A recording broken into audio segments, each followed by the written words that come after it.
When Camilla Prescott, Washington's golden girl, falls on the grand staircase at the governor's gala, it's not a politician's son who catches her, it's a hotel waiter. In that moment, her carefully scripted life begins to unravel. Before we get into the story, comment below where in the world you are watching from today. The morning sun streamed through the floor-to-ceiling windows of the Prescott family mansion in Georgetown. Camilla Prescott stood in her bedroom as her mother, Victoria, fussed with the pearls around her daughter's neck. "Stand straight, darling," Victoria said, her voice as crisp as her perfectly pressed suit. "Tonight is the governor's gala. Every important person in Washington will be there." Camilla nodded, her blonde hair bouncing slightly with the movement. At 26, she had spent her entire life being told how to stand, how to smile, and who to be. The Prescott family had been in Washington politics for generations, and with that came expectations heavier than the marble columns that adorned their family home. "Senator Whitman's son will be attending," Victoria continued, stepping back to examine her daughter. "William has been asking about you. He's positioned to run for office next year. Your father thinks he'd make an excellent addition to the family." "William?" Camilla tried to hide her lack of enthusiasm. "We barely know each other." Victoria's smile tightened. "That's what dating is for, dear. Besides, the Whitmans have connections that even we could use. It's a smart match." This was how things worked in her world. Marriages weren't just about love. They were alliances, strategy, advancement. The Prescotts didn't just participate in Washington's elite circles, they helped define them. "The car will be here at 7, Victoria said, heading for the door. "And wear the blue Dior, it photographs beautifully, and there will be press." After her mother left, Camilla sat at her vanity, staring at her reflection. She looked perfect, too perfect. Sometimes she wondered if there was anything real beneath the designer clothes and practiced smile. Her phone buzzed with a message from her friend Alexis. "Ready for tonight? Everyone's talking about the gala." Camilla texted back a cheerful response and an emoji that didn't match how she felt. She was good at that, showing the world what it expected to see. The Washington Grand Hotel ballroom glittered with chandeliers and political power. Black ties, diamonds, and fake smiles filled the room as the annual Governor's Gala got underway. This was the event of the season, where deals were made, alliances formed, and reputations either bolstered or destroyed. Camilla arrived with her parents, Senator James Prescott and Victoria, their entrance causing tea. He expected stir. Her father immediately disappeared into a circle of lawmakers, while her mother began her rounds of social chess. "Camilla, darling," called Margaret Whitman, wife of Senator Whitman, "you look stunning. William is just over by the bar. You should say hello." Camilla nodded politely. "I will, Mrs. Whitman. It's lovely to see you." As she made her way through the crowd, she felt the familiar emptiness that came with these events. Everyone knew her name, her family, her pedigree, but nobody knew her. Nobody knew. Not really. Across the room, service staff in crisp white uniforms moved efficiently between guests. Among them was Marcus Hale, focused on his job while observing the room with quiet intelligence. At 29, he was older than most of the waitstaff, having returned to college later to finish his degree in political science. Now he worked nights to help pay for his mother's medical treatments. "More sea champagne, sir?" he offered to an older gentleman who barely acknowledged him as he took a glass. Marcus was used to being invisible to these people. He watched as they networked and postured, seeing the real Washington at work. Despite the wealth and power in the room, he didn't envy them. His life had taught him that true character showed in how people treated others when they had nothing to gain. On the other side of the ballroom, Camilla was trapped in conversation with William Whitman, a handsome but dull man who seemed more interested in his reflection in his champagne glass than in anything she had to say. "My campaign manager thinks we should announce by spring," he was saying. "Father's connections with the party chairman should make things smooth." "That's great," Camilla replied, her mind wandering. This was her future. Polite conversations with ambitious men, standing beside them at podiums, smiling for cameras. "Ladies and gentlemen," announced the governor from the stage, "please welcome our hosts for this evening, Senator James Prescott and family." Camilla's father gestured for her to join him on the stage. This was her cue, the moment she'd play her part as the perfect daughter. She excused herself from William and made her way to the grand staircase that led to the elevated stage. As she began her descent down the stairs, a spotlight followed her. Hundreds of eyes watched the golden girl of Washington society, the princess of the Prescott dynasty.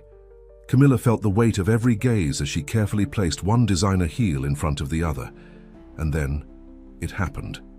Her right heel caught on the edge of a step. For a split second, Camilla felt herself pitching forward, time slowing as her perfectly choreographed life suddenly spun out of control. Gasps rose from the crowd as she began to fall. But instead of crashing onto the marble floor, strong arms caught her mid-fall. The momentum sent both her and her rescuer stumbling forward a few steps, but he managed to keep them both upright. Breathless, Camilla looked up into the warmest brown eyes she'd ever seen. The man who held her was dressed in a waiter's uniform, his expression concerned rather than starstruck. "Are you all right, Miss Prescott?" he asked quietly, his voice deep and steady. Camilla nodded, suddenly aware of how close they were, how his arms felt around her waist, how the entire room had gone silent. "Thank you," she whispered. "You saved me." He gave her a small smile and slowly released her once he was sure she had her balance. "Just doing my job, Mom." And with that he stepped back, disappearing into the crowd of servers as her father rushed forward to escort her the rest of the way. The moment had lasted only seconds, but Camilla felt something shift inside her, like she too had been caught off balance in a way that had nothing to do with the stairs. "Who was that man?" she heard her mother hiss to the event coordinator as they passed. "Just one of the waitstaff, Mrs. Prescott. I assure you, he's very professional." "Professional would be knowing his place," Victoria muttered. "Make sure he stays away from the stage for the rest of the night." Camilla wanted to object, to say he had helped her, not harmed her, but years of training kept her silent. She took her place beside her father as he began his speech, her practiced smile back in place. But her thoughts remained with the waiter, the man who had seen her not as an image to be maintained, but as a person who needed help. The rest of the evening passed in a blur. Camilla performed her duties flawlessly, laughing at the right jokes, showing interest in the right conversations, avoiding controversial topics. But her eyes kept searching the room for the waiter who had caught her. She finally spotted him near the dessert table, efficiently clearing plates. Without thinking too much about what she was doing, she made her way toward him. "Excuse me," she said softly. He turned, surprise crossing his features when he saw who had addressed him. "Miss Prescott, can I help you with something?" "I wanted to thank you properly," she said, "for earlier. That could have been quite embarrassing." "No thanks necessary. I'm just glad you weren't hurt." His voice was polite but reserved. "I'm Camilla," she said, then immediately felt foolish. Of course he knew who she was. A small smile touched his lips. "I know. I'm Marcus. Marcus Hale." "Marcus," she repeated, liking how his name sounded. "Well, thank you again, Marcus." Their eyes held for a moment longer than necessary, and Camilla felt something unfamiliar stir inside her. Not the practiced flutter she'd perfected for interactions with eligible bachelors, but something real and unexpected. "Camilla, darling." Her mother's voice cut through the moment. "The Hendersons are asking for you." Marcus immediately took a step back, his expression becoming professional once more. "Enjoy your evening, Miss Prescott." As Camilla was led away by her mother, she glanced back to see Marcus watching her, his gaze thoughtful before he turned to continue his work. "What were you doing talking to the help?" Victoria whispered sharply. "People will talk." "He caught me when I fell, Mother. I was thanking him." A nod would have sufficed. "Remember who you are." But for the first time in her life, Camilla wasn't sure she wanted to be who she was supposed to be. A week passed, but Camilla couldn't stop thinking about Marcus. There had been something in his eyes, a steadiness, an intelligence that had nothing to do with the world she lived in. While the Washington Post had run a small piece about her graceful recovery from a near stumble at the gala, her mother's influence ensuring the incident was minimized, Camilla kept replaying the real moment in her mind. The feeling of falling and then being caught, of looking into eyes that saw her, really saw her. This is ridiculous, she told herself as she got into her car on Friday afternoon. She had told her assistant she had a hair appointment, but instead, she found herself driving to the Washington Grand Hotel. At the front desk, she smoothed her skirt and summoned her most confident smile. "I'm looking for someone who works here. A waiter named Marcus Hale, is he available?" The receptionist looked surprised. "Let me check if he's on shift today, Miss Prescott." Of course, they knew who she was. Everyone in W. Ashington knew the Prescotts. After a brief call, the receptionist informed her, "Mr. Hale is working in the Garden Cafe today. Shall I have someone escort you?" "No, thank you. I know the way." The Garden Cafe was at the back of the hotel, a beautiful space overlooking manicured grounds. Only a few tables were occupied at this hour, and Camilla spotted Marcus immediately, arranging place settings at an empty table. He looked up as she approached, unable to hide his surprise. "Miss Prescott, please call me Camilla," she said, suddenly feeling nervous. What was she doing here? "Do you have a moment?" Marcus glanced around the nearly empty cafe. "I can take a short break. Would you like to sit down?" They chose a table in the corner, away from the few other patrons. Up close, Camilla noticed details she had missed before. The way one of his eyebrows arched slightly higher than the other, the neatness of his hands, the warm brown of his skin against the white of his uniform shirt. "I'm sure you're wondering why I'm here," she began. "I assume it's not for our lunch special," he replied with a hint of humor in his eyes. Camilla laughed, a real laugh, not the practiced social titter she usually employed. "No, I wanted to thank the staff who worked the governor's gala. It was such a successful event." Marcus's expression told her he wasn't buying it. "That's very thoughtful. I'll be sure to pass along your appreciation to my colleagues." They fell into an awkward silence, Camilla searching for something else to say. "Was that the only reason you came?" Marcus finally asked, his voice gentle but direct. Camilla looked down at her hands. "No," she admitted.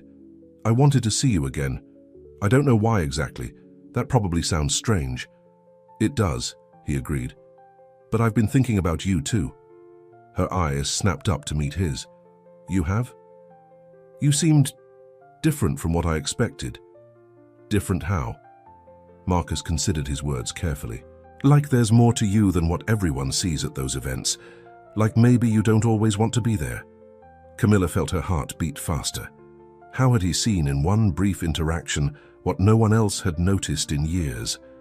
"I should get back to work," Marcus said, glancing at his watch. "My break's almost over." "Of course," Camilla said, disappointed but understanding. "I'm sorry to have interrupted your day." As they both stood, Marcus hesitated. "I get off at 6, he said. "There's a coffee shop around the corner, Miller's, if you wanted to continue this conversation." Camilla felt a smile, a real smile, spread across her face. "I'd like that." Miller's coffee shop was nothing like the upscale establishments Camilla usually frequented. It was small, slightly worn around the edges, with mismatched furniture and local art on the walls, but there was something charming about its authenticity. Marcus was already there when she arrived, changed out of his uniform into jeans and a simple blue button-down shirt. He looked different, more relaxed, more himself.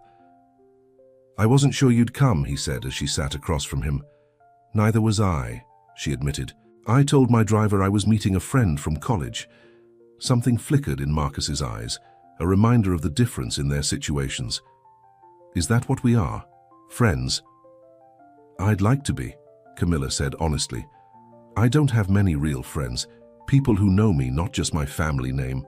Marcus nodded slowly. "I can understand that." They ordered coffee, and as they talked, Camilla found herself opening up in a way she never had before. She told him about the pressure of being a Prescott, about how every aspect of her life had been planned and polished. "Sometimes I feel like I'm just playing a part," she confessed. "Like the real me is somewhere inside, waiting for a chance to exist." Marcus listened intently, without judgment. In turn, he shared parts of his own story, how he'd put college on hold when his mother got sick, how he was working to pay off her medical bills while finishing his degree in political science. "You study politics?" Camilla asked, surprised. But you work at these political events and see how it all really works behind the scenes. Maybe that's why I'm interested in it, he replied. I see the system from the outside, and I want to understand it better, maybe even change it someday. Hours passed as they talked, moving from personal stories to books they'd read, places they wanted to visit, dreams they had. Camilla couldn't remember the last time she'd had a conversation this real, this engaging. It's getting late, Marcus eventually said, though he seemed reluctant to end their time together. You should probably get home before anyone starts asking questions. Reality crashed back into Camilla's consciousness. Her phone showed 3 missed calls from her mother and several texts asking where she was. You're right, she said, gathering her purse. I should go. Outside the coffee shop, they stood facing each other, neither quite ready to say goodbye. Thank you for today, Camilla said softly, for talking with me like I'm just me. That's who I see, Marcus replied. Not Miss Prescott, just Camilla. The way he said her name made her heart flutter. Could we do this again, meet somewhere? Marcus hesitated, and she could see him weighing the complications, the realities of their different worlds. Are you sure that's a good idea? No, she said honestly, but I'd like to try anyway. After a moment, he nodded. There's a farmer's market by the Potomac on Sunday mornings. It's usually pretty quiet. Not many people from your circles. Sunday morning, she repeated. I'll be there. As she walked to where her driver waited around the corner, Camilla felt lighter than she had in years. For a few hours, she hadn't been the Prescott heiress, the golden girl of Washington society. She'd just been Camilla, and it had felt wonderful. Sunday couldn't come fast enough. Camilla told her parents she was meeting friends for brunch, a common enough excuse that didn't raise suspicions. She dressed down in jeans and a simple blouse, clothes she rarely wore in public, and did her own hair, leaving it loose instead of in its usual perfect style. The farmer's market was bustling but relaxed, with stalls selling fresh produce, handmade crafts, and local food. Marcus was waiting by the entrance, casual in a T.S. shirt and jeans, looking more handsome than Camilla remembered. You came, he said, a smile warming his features. I came, she echoed, suddenly shy. They spent the morning wandering through the market, stopping to taste local honey and artisan bread. Marcus bought them coffee from a small stand, waving away Camilla's attempt to pay. My treat, he insisted. I may not be rich, but I can buy a pretty girl coffee. The casual compliment made her blush in a way that William Whitman's practiced flattery never had. As they walked along the Potomac, their conversation flowed easily, picking up where they'd left off at the coffee shop. Marcus told her about growing up in a working-class neighborhood in D.C., about his hopes of working in community advocacy after graduation. Your perspective is so different from anyone I know, Camilla said. You see the real world, not just the polished version my parents' friendees live in. And you're different from what I expected, Marcus replied. When I first saw you at the gala, I thought you were just another privileged politician's daughter. But there's more to you. I'm trying to figure out what that more is, she admitted. I've spent so long being what everyone expected that I'm not sure who I really am. Marcus stopped walking and turned to face her. That's something only you can discover. But I'd like to be around Dee while you do. The sincerity in his eyes made Camilla's heart skip. Without thinking, she reached for his hand. After a moment's hesitation, his fingers closed around hers. I'd like that too, she whispered. As they continued their walk, hands linked, Camilla knew she was stepping onto a path her family would never approve of. But for the first time in her life, she didn't care what was expected of her. She only cared about how right it felt to be here, with Marcus, being herself. What she didn't notice was the man with the camera on the other side of the park, quietly documenting the golden girl of Washington society, holding hands with a man who was definitely not William Whitman. The photos would hit the tabloids the next morning, sending shockwaves through the Prescott household and setting in motion events that would force Camilla to choose between the life she'd always known and the person she was beginning to discover she wanted to be. Monday morning arrived with the shrill ring of Camilla's phone, Still half asleep, she fumbled for it on her nightstand. "Have you seen it?" Alexis's voice was tense, urgent. "Seen what?" Camilla asked, sitting up in bed. "The Capital Insider website. There are photos, Camilla, of you, with some guy." Fully awake now, Camilla's heart began to race. "What photos?" "You, at some farmer's market, holding hands with a black man. The headline says, 'Prescott Heiress's Secret Romance with Hotel Staff.'" "Camilla, what's going on? Is this the waiter from the gala?" Camilla's hand flew to her mouth. "I have to go," she whispered, ending the call. With trembling fingers, she pulled up the website.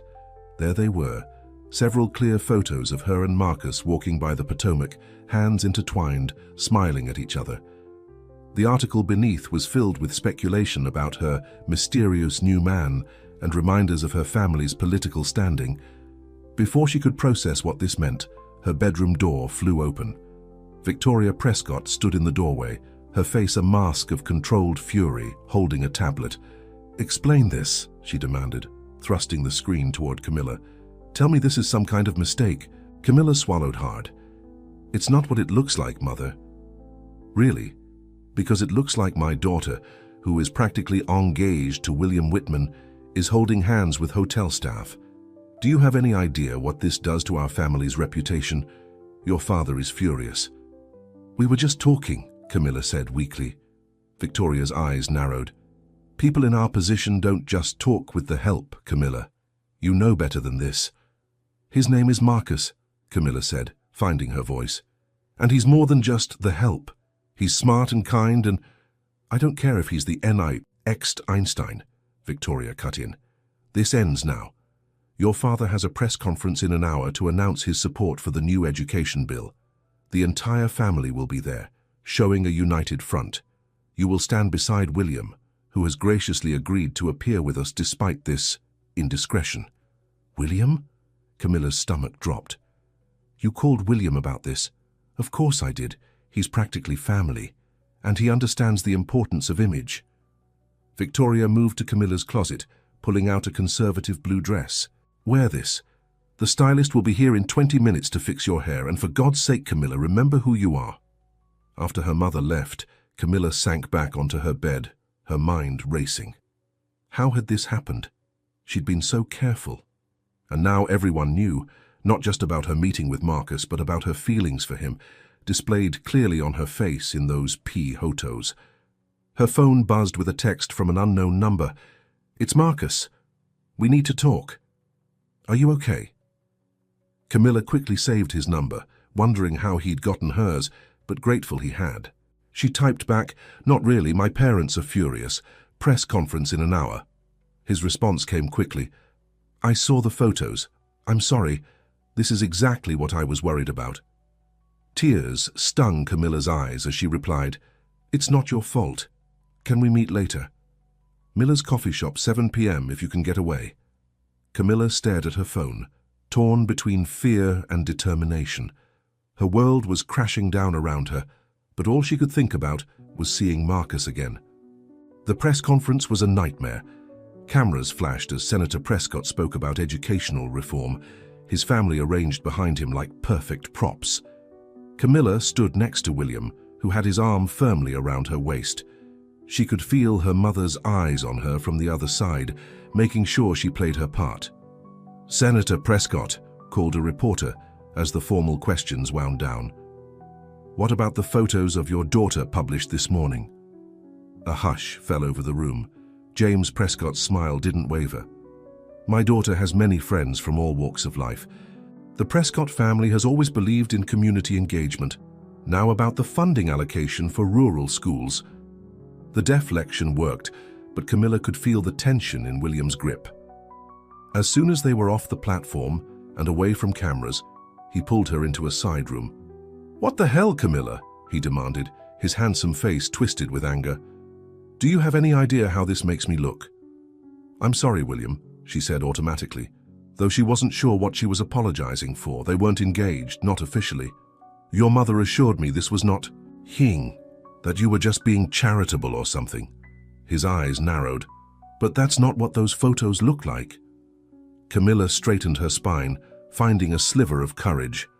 "What do they look like, William?" "Like you're involved with him," he spat.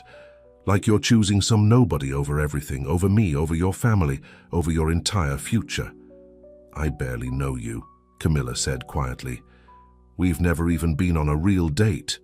William laughed bitterly. "Is that what this is about? You feeling neglected? Fine. We'll do dinner tonight. 7 o'clock. I'll have my assistant make reservations at Marcel's." 7 o'clock, the same time she had promised to meet Marcus. "I can't tonight," she said. William's eyes flashed dangerously. "You can, and you will. Unless you want to explain to your father why his biggest donor's son is suddenly unavailable for family events." The threat was clear. William's father wasn't just a senator. He was one of her father's key political allies and financial backers. "Fine," Camilla whispered. 7 o'clock. While her stylist prepared her for dinner with William, Camilla managed to send a quick text to Marcus. "Can't make it tonight. Family pressure. I'm so sorry." His response was brief. "I understand. Stay safe." But did he understand? How could he possibly know what it was like to be trapped in this golden cage, where every choice was made for her, where her life wasn't her own? Dinner with William was exactly what she expected. Expensive, formal, and completely devoid of genuine connection. He spoke about his campaign plans, about the connections he was making, about how having a Prescott by his side would boost his political aspirations. "Your little scandal will blow over," he said as they finished their entrees. "The news cycle moves quickly, but we should probably make an announcement soon to put any rumors to rest." "An announcement?" Camilla asked, though she knew what he meant. "Our engagement," William said, as if it were already decided. "Your mother mentioned Thanksgiving would be appropriate, a family affair, tasteful." Camilla stared at him. "Don't you think we should discuss this first?" William laughed, the sound condescending. "What's to discuss? This has been the plan for years. Your indiscretion hasn't changed anything." "And what if I don't want to marry you?" The words slipped out before she could stop them. William's smile hardened. "Then you're even more foolish than I thought. What's your alternative? Running off with the waiter? Don't be ridiculous, Camilla. You'd last a week in his world before coming crawling back to yours." His words stung because part of her feared they might be true. What did she really know about Marcus's life? About leaving without wealth and privilege? "I'm not feeling well," she said, placing her napkin on the table. "I'd like to go home." William signaled for the check. "This little rebellion needs to end, Camilla, for both our sakes." The next morning, Camilla went to the Washington Grand Hotel again, determined to see Marcus. But the receptionist informed her that he wasn't on shift that day. "Can you tell me where he lives?" Camilla asked desperately. "It's important." The receptionist shook her head. "I'm sorry, Miss Prescott. That would be against hotel policy." Frustrated, Camilla sent him another text. "Went to the hotel. They said you're not working today. Please, I need to see you." Hours passed with no response. Had he given up on her already? Had the photos and her cancelled meeting convinced him she wasn't worth the trouble? When her phone finally buzzed that afternoon, she nearly dropped it in her haste to check the message. "Meet me at the Lincoln Memorial, 9 p.m. East Steps." East. Relief washed over her. He hadn't given up. Getting out that night would be difficult. Since the photos had appeared, her parents had been watching her closely. But Camilla was determined. She told her mother she was having dinner with Alexis to discuss the charity gala they were co-chairing, an excuse Victoria couldn't object to. The night air was cool as Camilla climbed the steps of Teehee Lincoln Memorial. The monument was still open to the public, but the crowds had thinned. She spotted Marcus sitting on one of the upper steps looking out over the reflecting pool. "You came," he said as she sat beside him, echoing their words from the farmer's market. "Of course I did," she replied. "I'm so sorry about yesterday." Marcus nodded, his expression serious. "Your boyfriend seemed angry in those press conference photos." "William's not my boyfriend," Camilla said quickly. "Not really. He's who my parents want me to be with." "There's a difference." "Is there?" Marcus asked quietly. "You were with him last night instead of meeting me." Because I had to be, she insisted. You don't understand what it's like, my family, their expectations. I can't just walk away. And I can't just be your secret rebellion, Camilla. His voice was gentle but firm. I know who I am and what I want. Do you? The question hung between them, challenging her in a way no one ever had before. I'm trying to figure that out, she admitted. All I know is that when I'm with you, I feel like myself. Not the Camilla Prescott everyone expects me to be, but just me. Marcus's expression softened. That's a start. They sat in silence for a moment, the illuminated monument casting long shadows. The photos made things complicated, Marcus finally said. My mother saw them. My co-workers are asking questions. I could lose my job at the hotel. Because of me? Camilla felt a stab of guilt. Because dating a guest, especially a high-profile one, breaks about a dozen hotel policies. He gave her a wry smile. Worth it, though.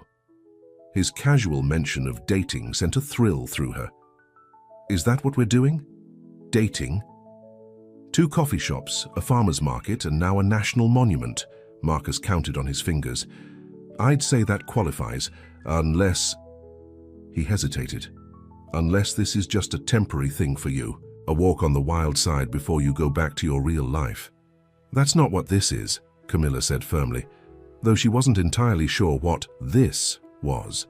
All she knew was that she wanted to keep seeing him, keep feeling the way she felt when they were together. Then what is it? Marcus asked. Because I need to know what I'm getting into here, Camilla. My life isn't a game I can just restart if things go wrong. Mine isn't either, she said, surprising herself with the realization. Everyone thinks I have everything, but I don't. I don't have freedom. I don't have choices, not real ones. So you have more choices than most, Marcus pointed out, including the choice to walk away from all this, from me, and go back to your perfect life. It's not perfect, she whispered. It never was. Marcus reached for her hand, his touch sending warmth through her despite the cool evening air. Then what do you want, Camilla? Not what your parents want, not what society expects. What do you want? No one had ever asked her that question before. Camilla looked out over the reflecting pool, the Washington Monument mirrored in its dark surface. I want to be happy, she said simply. I want to laugh like I laugh with you. I want to have real conversations, not just social niceties. I want... She turned to face him, suddenly certain. I want to see where this goes. You and me. The smile that spread across Marcus's face made her heart flutter. I want that too, he said, but it won't be easy. I know. Your family won't approve. I know that too.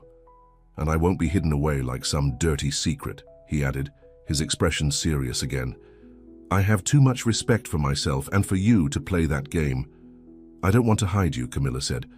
I'm just not sure how to do this. My life has always been so planned, so controlled. Marcus squeezed her hand. Then maybe it's time to take back some of that control. As they sat together on the steps of the Lincoln Memorial, the weight of what they were starting hung in the air between them. It wouldn't be simple, it wouldn't be easy. But for the first time in her life, Camilla was choosing her own path. And that made all the difference, eh? Over the next few weeks, Camilla began living a double life. To her family, she was the dutiful daughter, attending charity events with William, smiling for cameras, playing her part. The photos with Marcus were dismissed as a momentary lapse in judgment, a non-story that quickly faded from the society pages. But whenever she could escape, lunch breaks, evenings when she claimed to be with friends, weekends supposedly spent at the spa, she was with Marcus. They explored parts of Washington she'd never seen, despite living there her entire life. Little Ethiopia with its vibrant restaurants, small art galleries in up-and-coming neighborhoods, the quiet corners of the Botanic Garden where they could talk for hours without being recognized. Marcus introduced her to his world, and it was more colorful, more real than anything she'd known. He took her to meet his mother, Gloria, a warm, strong woman who was battling lupus with remarkable grace. Gloria's small apartment was nothing like Camilla's family mansion, but it felt more like a home than anywhere she'd ever been. So you're the famous Camilla, Gloria had said, embracing her without hesitation. "My son hasn't stopped talking about you." "Mom," Marcus groaned, embarrassed. "What?" "It's true." Gloria gave Camilla a conspiratorial wink. "He thinks I don't notice when he smiles at his phone, but mothers know the see things." That evening, eating Gloria's homemade lasagna around a small kitchen table, Camilla felt a sense of belonging she'd never experienced at her family's formal dinner parties. "You're different than I expected," Gloria told her as Marcus cleared the dishes. "When I saw those photos, I thought you'd be stuck up, entitled," Camilla supplied with a self-deprecating smile. "I was going to say uncomfortable here," Gloria corrected gently. "But you fit right in." The words meant more to Camilla than any society compliment ever had. After dinner, as they sat on the small balcony of Gloria's apartment, looking out at a view nothing like the manicured landscapes of Georgetown, Marcus took her hand. "What are you thinking?" he asked. "That I'm happy," she replied honestly. "Happier than I can remember being." He smiled, but there was a shadow in his eyes. "And what happens when real life catches up with us? When your family finds out you're still seeing me?" It was a question Camilla had been avoiding. "Let's not think about that tonight," she said, leaning against his shoulder. "Tonight, let's just be us." Marcus wrapped an arm around her. "I can work with that." Reality, however, had a way of intruding. One evening, as Camilla returned home from meeting Marcus, she found her father waiting for her in his study. "Sit down, Camilla," Senator Prescott said, his voice grave. "We need to talk." Her heart sank as she took the chair opposite his desk. Had he found out about her and Marcus? "William came to see me today," her father began. "He's concerned about your relationship." "We don't have a relationship," Camilla said, trying to keep her voice steady. "Not really." Her father's expression hardened. "Don't play games, Camilla. William is positioned to be one of the youngest senators in Washington history. Having a Prescott by his side would secure his path and strengthen our family's position." "Is that all I am to you?" Camilla asked, pain lacing her words. "A political chess piece?" "You are a Prescott," her father replied, as if that answered everything. "And Prescotts understand their duty to legacy and power." "Maybe I want more than that," she whispered. "More than wealth, influence, and security? What could possibly be more?" Love, she thought Boutte didn't say. Happiness, freedom to choose. Senator Prescott leaned forward, his expression softening slightly. "Camilla, I know the modern world has filled your generation's heads with ideas about following your heart and all that nonsense. But marriages like ours, like the one your mother and I have, are built on something stronger than fleeting emotion. They're built on shared values, compatible goals, mutual benefit.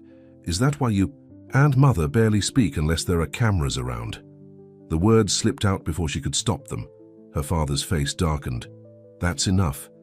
I've given you freedom to work through whatever this phase is. But it ends now. William has asked for my blessing to propose at the Thanksgiving dinner. I've given it." Camilla felt as if the floor had dropped out from under her. "And I don't get a say in this." "Of course you do," her father said, though H's tone suggested otherwise. "You can say yes graciously, or cause a scene that will damage this family's standing. The choice is yours." With that, he dismissed her, turning back to the papers on his desk as if the matter was settled. Camilla walked numbly to her room, her mind spinning. Marriage to William. A life planned out for her. Every moment scripted, every choice made by someone else. Once she might have accepted it as inevitable, but now, having tasted freedom with Marcus, the thought was unbearable. She reached for her phone to call him, then hesitated. What would she say? That her father expected her to marry William? That her family's political ambitions left no room for her own happiness? Marcus had been clear from the beginning. He wouldn't be hidden, wouldn't be treated as less than he was. And he deserved better than to be someone's secret rebellion against family expectations. Tears stung her eyes as she realized she was at a crossroads. She could continue this double life until it inevitably collapsed, hurting everyone involved. Or she could make a choice, a real choice, about who she wanted to be and what kind of life she wanted to live.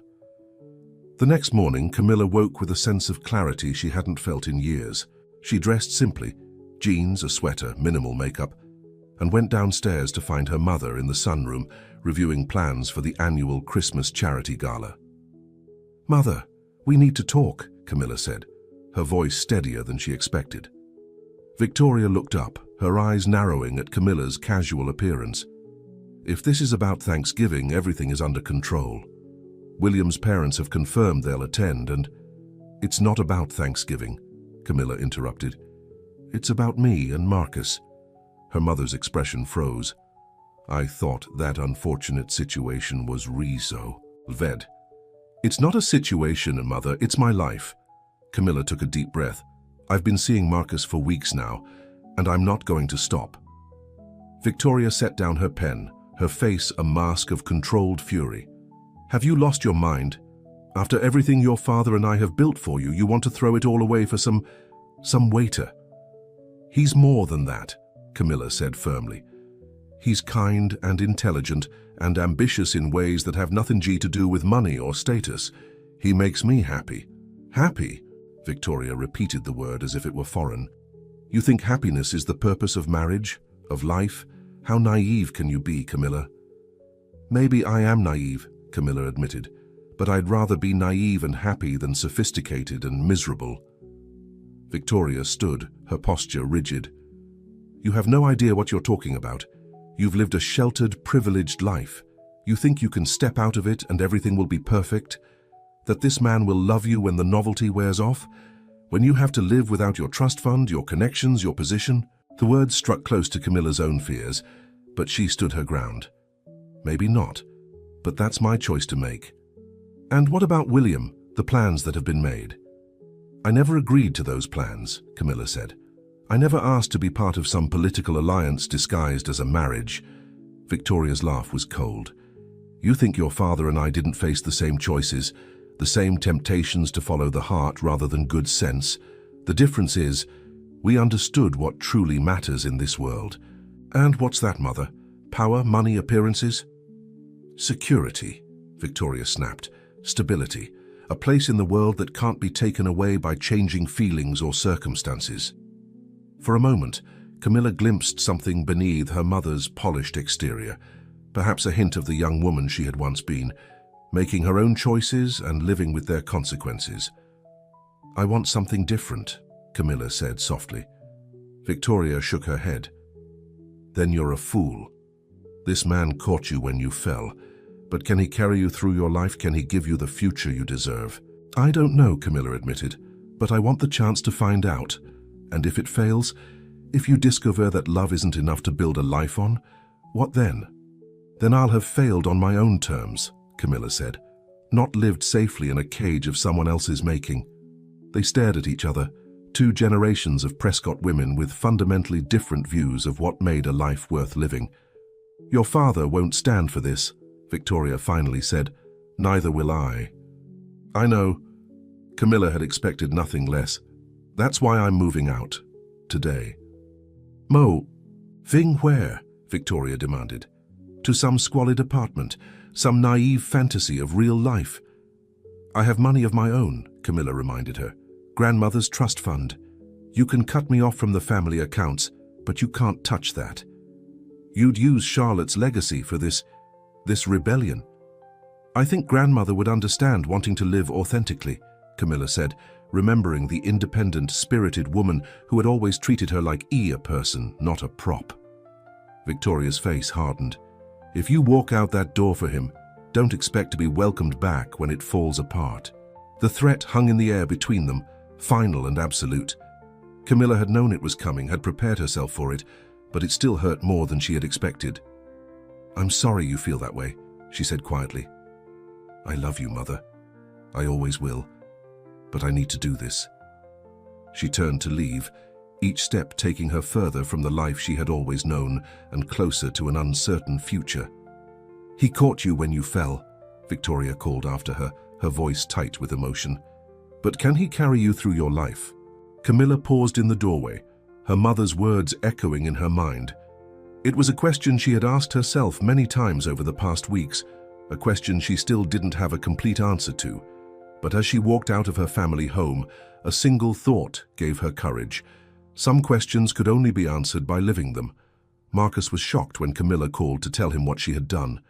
"You left home," he repeated, disbelief in his voice. "Because of me."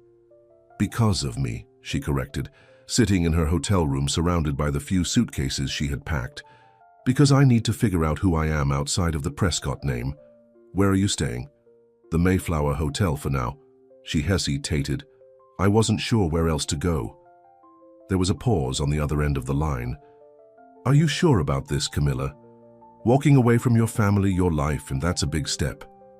"I'm sure I need to try," she said. "I'm not naive, Marcus. I know this won't be easy. I know we're from different worlds.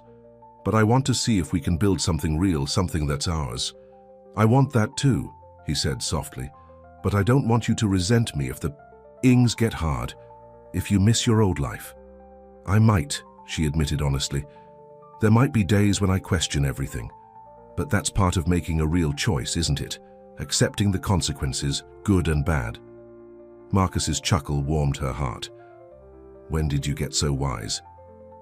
"I had a good teacher," she replied. "A certain waiter who caught me when I fell." "About that," he said, his tone shifting. "I've been meaning to tell you something. I quit my job at the hotel." "What? Why?" "Things got complicated after those photos, and I've been offered a position with Councilman Porter's office. An entry-level policy role, but it's in community outreach. Exactly what I want to do." "Marcus, that's wonderful," Camilla exclaimed. "When do you start?"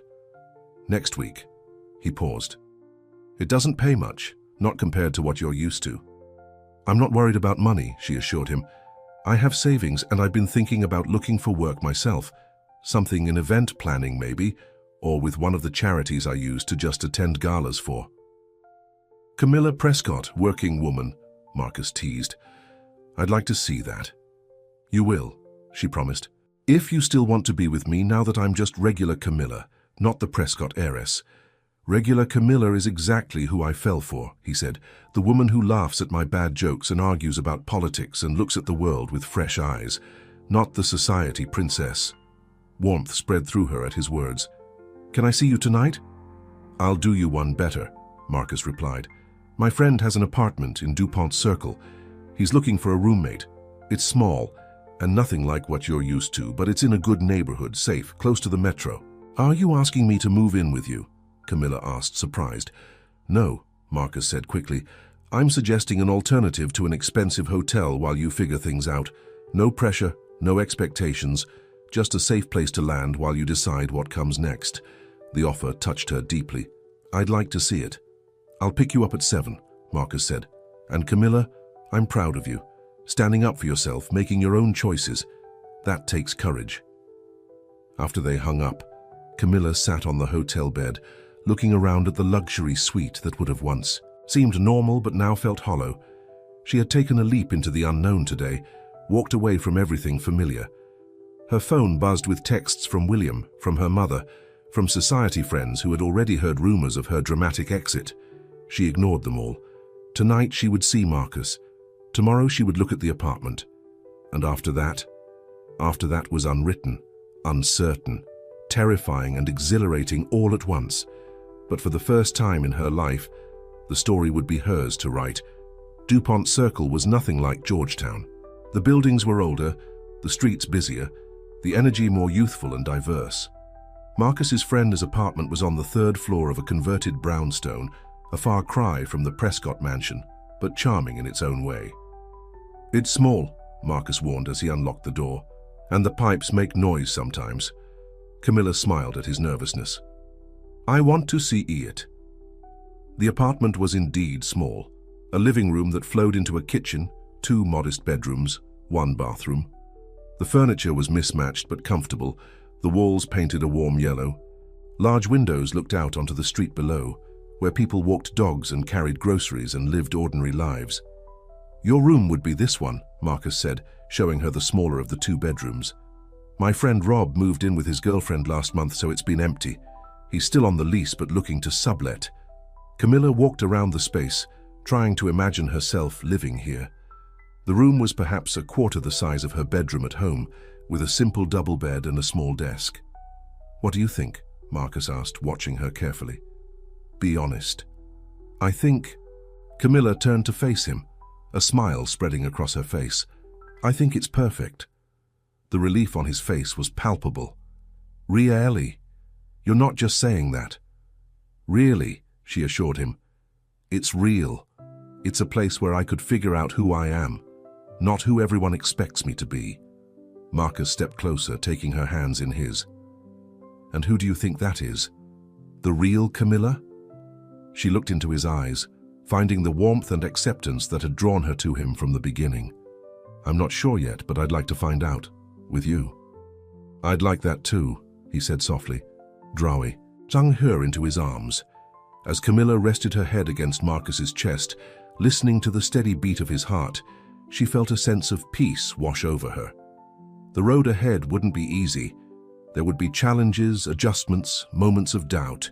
Her family might never understand or accept her choices, but for now, in this small apartment in DuPont Circle, with the man who had caught her when she fell and helped her find her footing, Camilla Prescott felt something she had searched for her entire life, the feeling of being exactly where she belonged.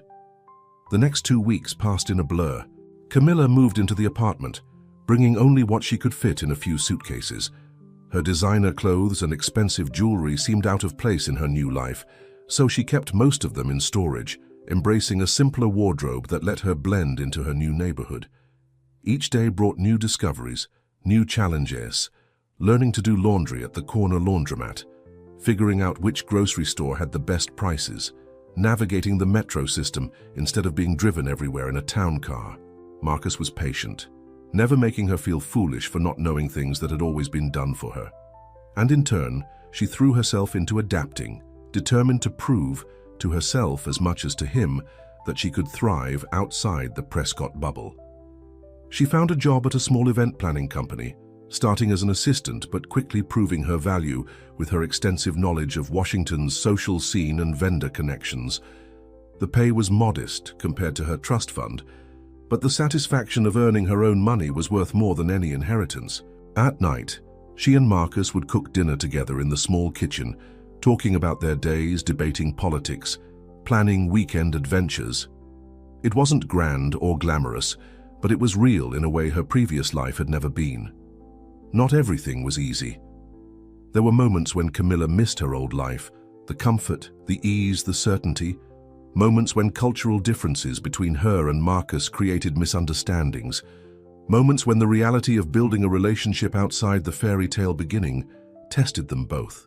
But through it all they talked, they listened. They grew together rather than apart. One evening, as they sat on the small balcony sharing a bottle of wine, Marcus asked the question that had been hovering between them. "Do you regret it? Leaving everything behind?" Camilla considered the question seriously. "Sometimes I miss certain things. The security, the familiarity. My mother, believe it or not." She smiled ruefully. "But regret? No. This feels right, Marcus. Being here with you feels right." He took her hand, his expression serious. "Your mother's question has been on my mind." "Which one?" Camilla asked. "She had quite a few choice words when I left." "About whether I can carry you through life," Marcus said quietly. "It's a fair question, Camilla. I'm not rich. I can't give you the life you had." "I don't want the life I had," she said firmly. "I want this one, with you." "Even when it's hard? Even when it means sacrifice?" "Even then," she squeezed his hand.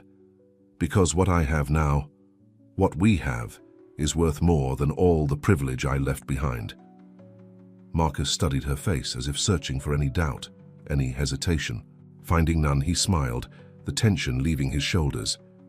"I love you," he said simply, the words hanging in the air between them, honest and unadorned. Camilla's heart swelled. "I love you too." As they sat together on the balcony, watching the sunset over DuPont Circle, Camilla felt a completeness she had never known before.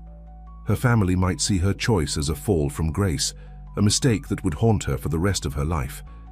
But Camilla knew the truth. She hadn't fallen. She had finally, after years of living someone else's dream, begun to fly. Thanksgiving arrived with a blanket of cold air over Washington.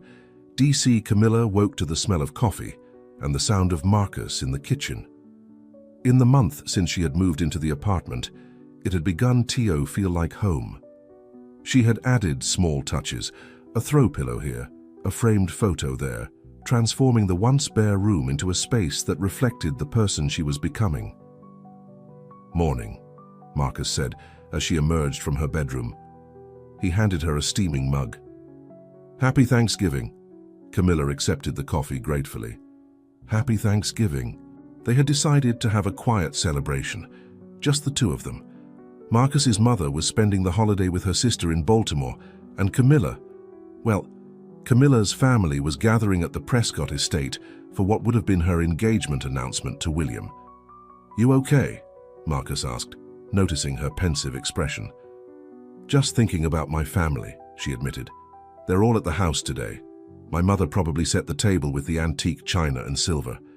My father's telling political stories that everyone's heard a dozen times. You were there?" There was no judgment in Marcus's voice, only gentle concern. Camilla considered the question. "I miss them," she said honestly, "but I don't miss the performance, the constant pressure to be the perfect Prescott daughter." Marcus nodded, understanding in his eyes. "It's okay to miss them, you know. They're still your family, even if you've chosen a different path." His words loosened something in Camilla's chest. She hadn't realized how much she needed permission to feel conflicted, to acknowledge that walking away from her family didn't mean she had stopped loving them. "Thank you," she said softly. Marcus smiled. "Now, I promised you Thanksgiving dinner, and I intend to deliver. My mother's sweet potato pie recipe is legendary." They spent the day cooking together, making a modest but delicious meal. Camilla's culinary skills were limited.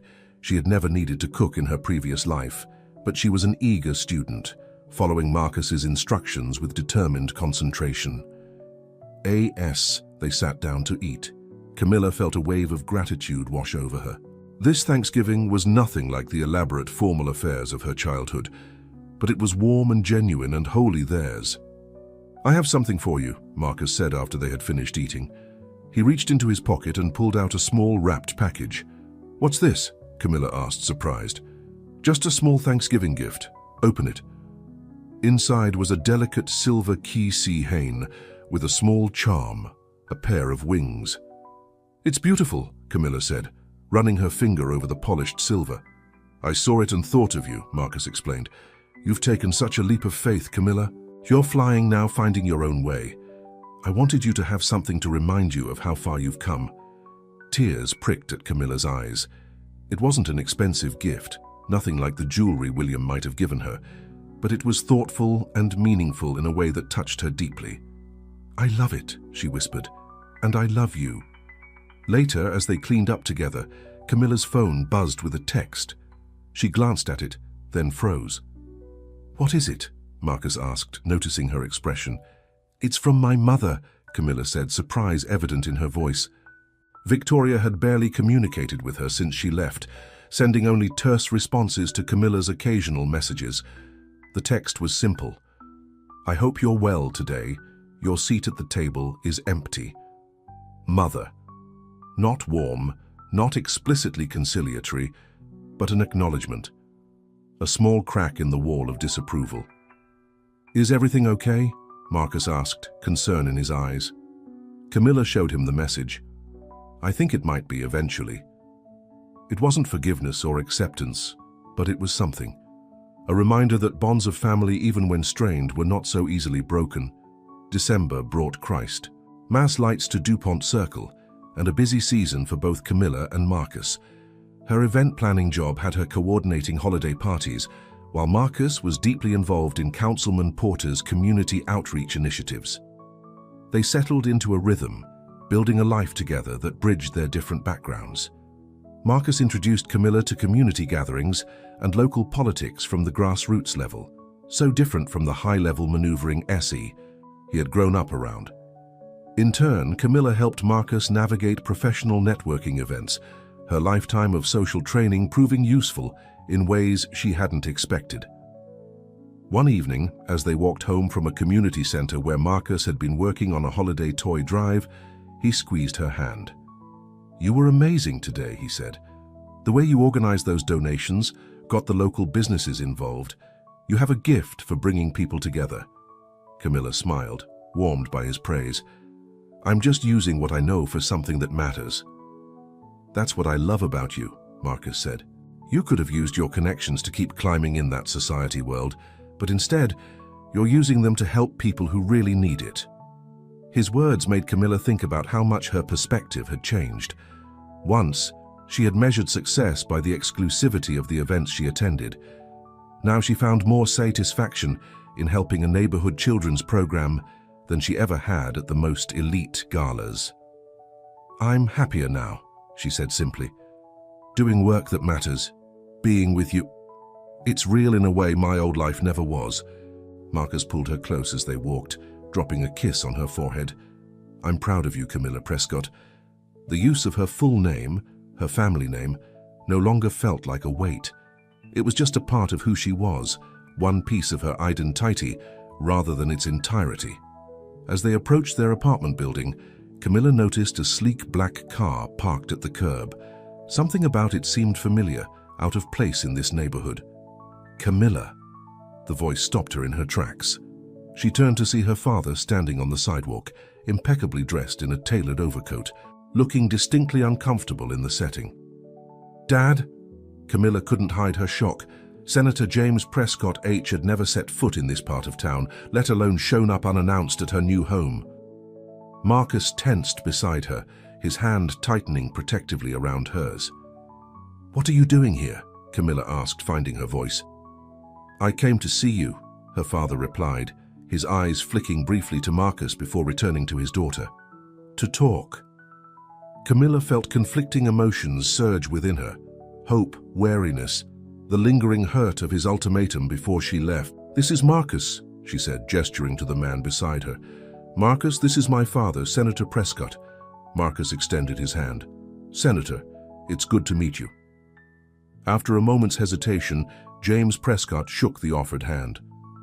"Mr. Hale." The fact that her father knew Marcus's last name without being told wasn't lost on Camilla. He had done his research. "Would you like to come up?" Camilla offered, gesturing toward their building. Her father, nodded stiffly. "If that's convenient." The elevator ride to the third floor was awkwardly silent. Camilla was acutely aware of how different this building was from the Prescott mansion. The worn carpet in the hallway, the slightly peeling paint on the door frames, the smallness of the apartment itself. "Can I get you something to drink?" she asked as they entered. "Coffee? Water?" "No, thank you," her father replied, looking around the apartment with barely concealed curiosity. "I'll give you two some privacy," Marcus said, squeezing Camilla's hand reassuringly. "I need to make a call about tomorrow's meeting anyway." Camilla shot him a grateful look as he disappeared into his bedroom, closing the door behind him. "Please sit down," she said, gesturing to the small living room sofa. Her father sat awkwardly, looking out of place in his expensive suit against the modest furniture. "Why are you here, Dad?" Camilla asked directly, sitting across from him. James Prescott was not a man accustomed to uncomfortable conversations. He dealt in political negotiations, strategic alliances, and calculated public statements. Personal matters, especially emotional ones, were not his forte. "Your mother showed me your text," he said finally. "The one you sent on Thanksgiving." Camilla had sent a simple message that day. "Thinking of you all today. I miss you." "She's been different since you left," her father continued. "Upset, distracted. She tries to hide it, but I know her too well." "I miss her too," Camilla said softly. "I miss both of you." Her father shifted, straightening his already perfect posture. "The Whitman situation has become complicated. William is seeing someone else now." Of course, that would be his concern, the political alliance that had fallen apart. "I'm happy for him," Camilla said sincerely. "We wouldn't have been right for each other." "Because of him?" Her father nodded toward Marcus's closed door. "This relationship you've entered into?" "Partly," Camilla acknowledged, But mostly because I wasn't living my own life, Dad. I was living the one you and Mother planned for me. Senator Prescott frowned. We wanted what was best for you. Security, position, a good match. But you never asked what I wanted, Camilla pointed out gently. What would make me happy? Happiness is fleeting, her father said dismissively. Position, security, those things last. Do they? Camilla challenged. You have all those things, and are you truly happy, Dad? When was the last time you and Mother had a real conversation that wasn't about appearances or political strategy? Her father's expression hardened. Our marriage has served its purpose. Is that what you want for me? A marriage that serves its purpose, but leaves me empty inside? You're young, Camilla, idealistic. You think love conquers all, but real life isn't so simple. I know it's not, she said. These past months haven't been easy.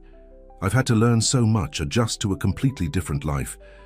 But I'm happier now than I ever was in that perfect Prescott world. Her father looked genuinely perplexed. Living in this what place? Working for wages? Dating a man with no connections, no fortune?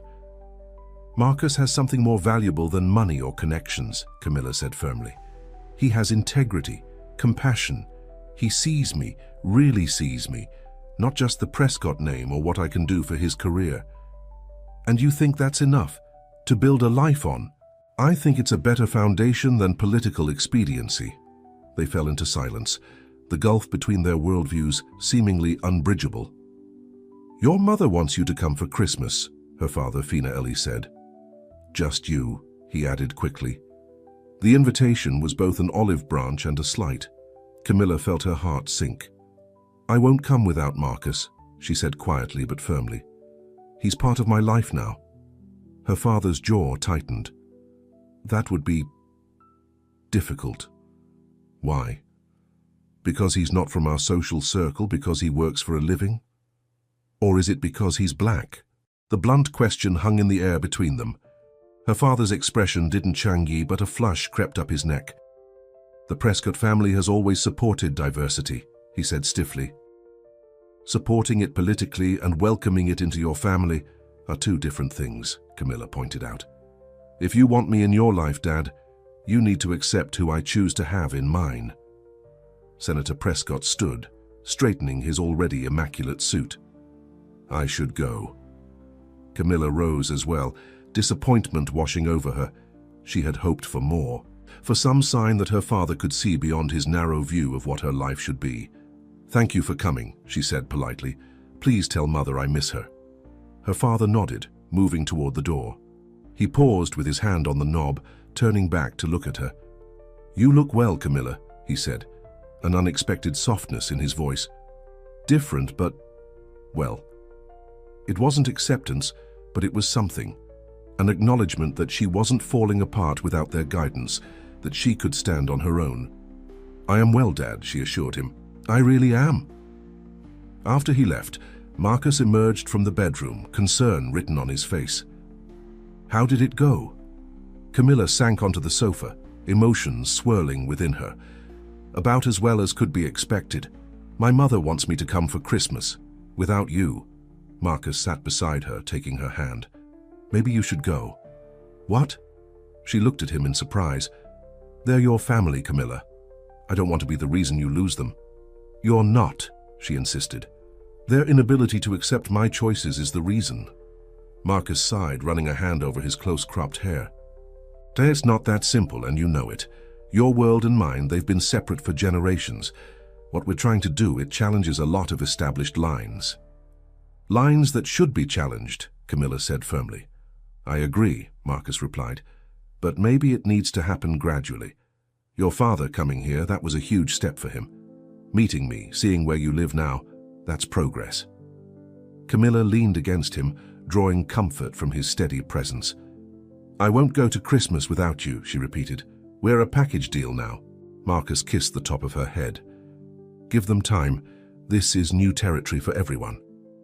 As she nestled against him on their modest sofa, in their small apartment so far removed from the luxury she had grown up with, Camilla felt both the pain of her family's reluctance and the joy of having found someone who understood her so completely. The path they were on wouldn't be easy. There would be more difficult conversations, more adjustments, more moments when the differences in their backgrounds created challenges. But with Marcus by her side, Camilla felt strong enough to face whatever came next. True Istmas came and went without a reconciliation. Camilla sent gifts to her parents and received a package in return, expensive, tasteful items that made her smile with their familiarity. It wasn't the warm family holiday she had hoped for, but the exchange of presents was at least a line of communication kept open. She and Marcus celebrated quietly, exchanging modest gifts and spending the day with his mother, who had been released from her latest hospitals and just in time for the holiday. Gloria Hale's apartment was small but festive, filled with decorations collected over decades and the delicious smells of traditional cooking. "These potatoes are amazing," Camilla said as they ate dinner. "You have to teach me how to make them." Gloria smiled warmly. Family recipe, been passed down for generations. The casual mention of family traditions made Camilla think of her own family's Christmas rituals, formal and beautiful, but often lacking the warmth that filled this simple apartment. "You're good for my son," Gloria said later, as they sat together in the living room while Marcus washed dishes in the kitchen. "I wasn't sure at first when I saw those photos. Thought maybe you were just slumming it, trying something different before going back to your world." "I thought the same thing," Camilla admitted. "I wasn't sure what I was doing or where it would lead, but being with Marcus, it feels right in a way nothing else ever has." Gloria patted her hand. "Love's like that when it's real. Doesn't matter where you come from or what you have. It just fits." The simple wisdom resonated with Camilla. Despite the differences in their backgrounds, their education, their life experiences, she and Marcus did fit. Not always perfectly, not without effort, but in ways that mattered deeply. As they walked home that night, snow beginning to fall softly around them, Camilla felt a sense of peace she hadn't expected. This Christmas had been nothing like the ones she had grown up with, but it had been filled with genuine warmth and connection. "What are you thinking about?" Marcus asked, noticing her thoughtful expression. "How different everything is from a year ago," she replied. "Last Christmas I was at the Prescott Charity Gala, wearing a designer gown, making small talk with senators and CEOs. And now you're walking through the snow with a guy who caught you when you fell," Marcus finished with a smile. "Having second thoughts?" Camilla stopped walking, turning to face him. "Not for a second," she said firmly. "This is where I want to be, with you." The conviction in her voice was absolute. Whatever doubts she might have had when she first left her family behind had been replaced by certainty.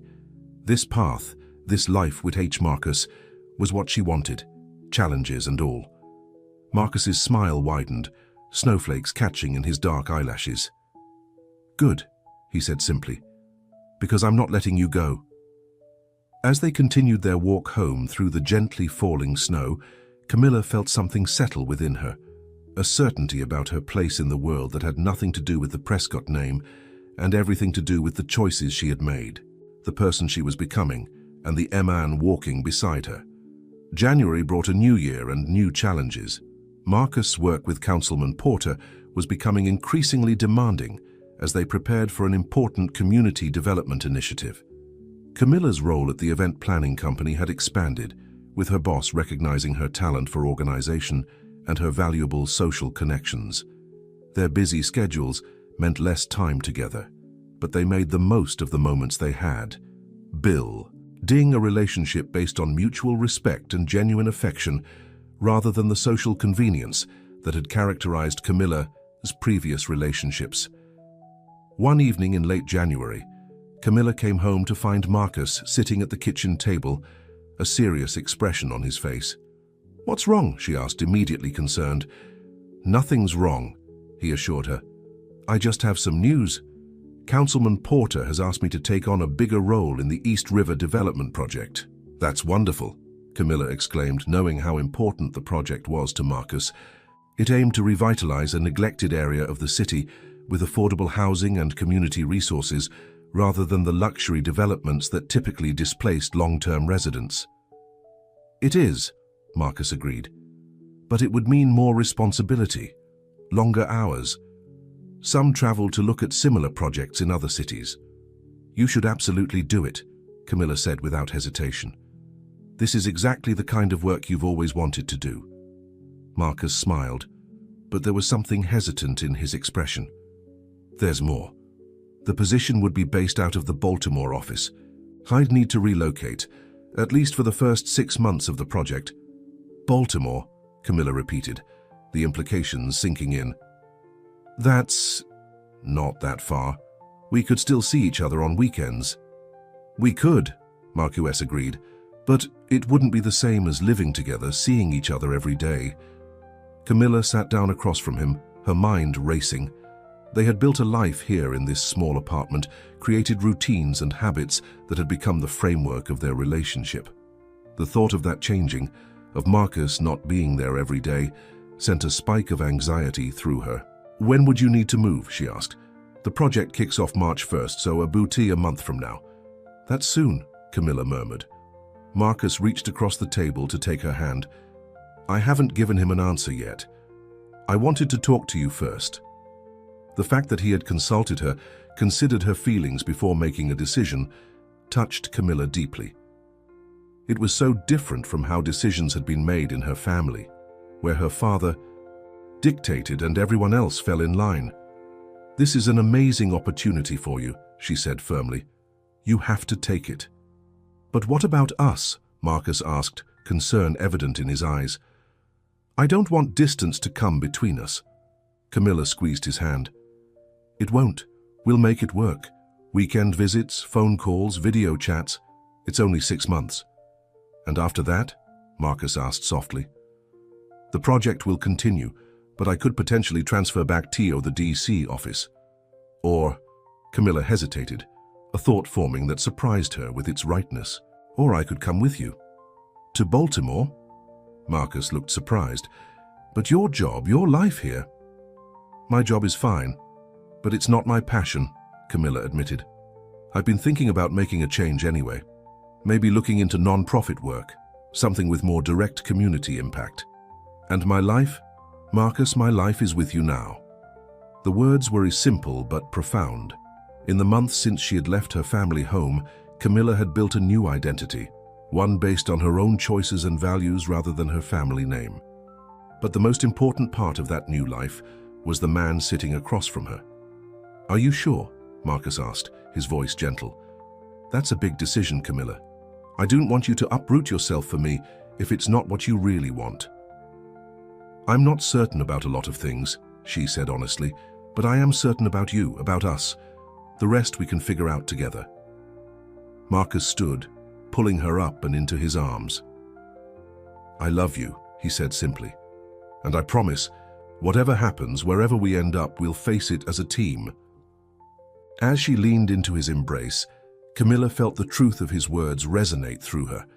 They were a team now, partners in a journey neither of them could have predicted, but both had chosen wholeheartedly. To hear news of Marcus's promotion and potential move to Baltimore was still fresh when Camilla received an unexpected call from her mother. Hello, Mother, she answered, unable to hide her surprise. Victoria Prescott rarely called, preferring the distance of occasional texts.